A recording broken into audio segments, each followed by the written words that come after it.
I'm outside now, and I'm going to show you my greenhouse and what I planted out there, or at least brought outside, because I was running out of room indoors for them, and I couldn't wait to get the greenhouse set up so I can move them back out here. This is a picture of my koi, still nestled down there in the pond, still hibernating. It's been resting up still for the winter. It's not quite warm enough for them to start moving around yet, so they just sit there. Unless I get too close, then they start moving around trying to run from me. But that's what's left of the koi that I have. Those are butterfly koi. As you can see, they are moving around. But on with what I wanted to show you guys. This is my greenhouse that I just built. And in here I have all my fruit trees, and my grape vines are in here. This is where I moved them to. So they're all in here.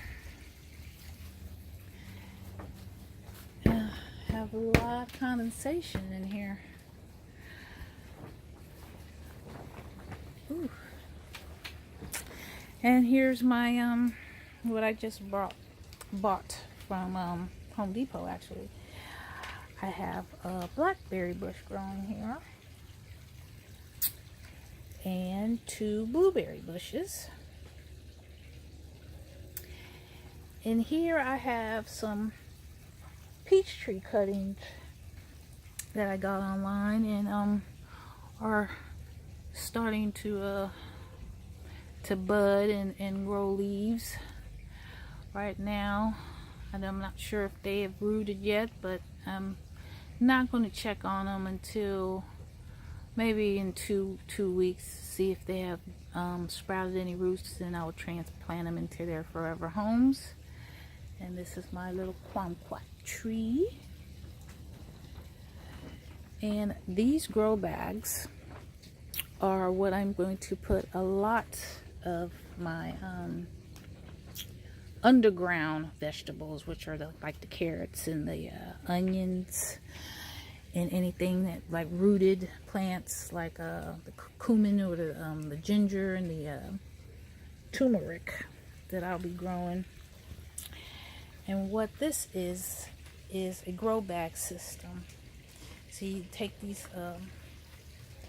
buy these bags online. You can buy them from any store, Walmart or whatever, Home Depot, and they're pretty cheap.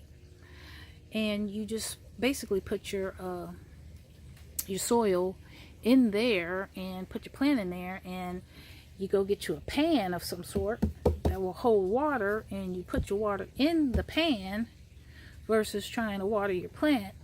And just like the wicking buckets over here and over here, they wick what water they need from the bottom up.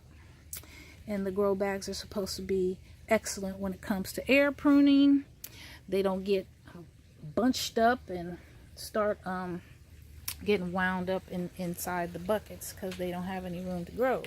So eventually, when these get bigger, these will probably have to go into a bigger, either a bigger bucket, or I can put them in one of these grow bags and set them in a pan and forget them, because they will never get root bound in these grow bags, so they say. And this is also in a grow bag. I have a little pan here that will hold water, and all I have to do is make sure the pans keep water in the pans, which is very simple and easy. The plants will take what it needs. I don't have to worry about overwatering or underwatering. It will take what it needs.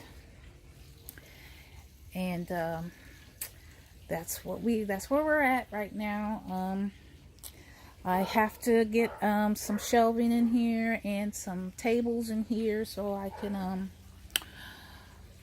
set up my hydroponics in here. I also I put a little window in here. This is just Velcroed. It's a little screen window I have.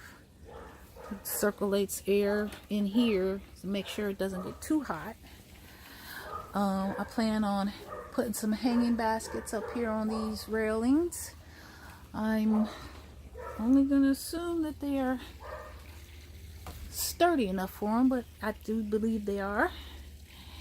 And as you can see from my thermometer in here, it is 60 degrees. Outside is about 45, so that is a 15 degrees temperature change just by being in this greenhouse. And out here is much cooler, so it is doing its job. Definitely doing its job. And I am noticing that it is now, I think it's basically, I think it's around 3:30-ish, maybe 4 o'clock. And I'm looking at where the sun is, and I definitely still have some light going in here. And I'm also thinking what I might do is put some reflection, something to reflect the sun when it goes this way, come from the back of the greenhouse onto this other side of the greenhouse. But me and my friend came out here. We did a little bit of pruning, getting rid of all of these dead plants that are laying around. Here are some of the perennials that will actually grow back. That's on my workbench up here. I pruned back my lavender, and those irises are coming out of there and probably going somewhere on the side of my greenhouse, along with the one on the other side of the pond. Still working on the digging of this pond. My brother hadn't come back yet to help me finish that up, so I'm waiting on him. I am not doing any more digging. And I got all of the stuff that's out in these grow beds, because all of this dirt is coming out of here. All this soil is coming out of this grow bed, and it's coming out of that grow bed, and those are going to be lined with pond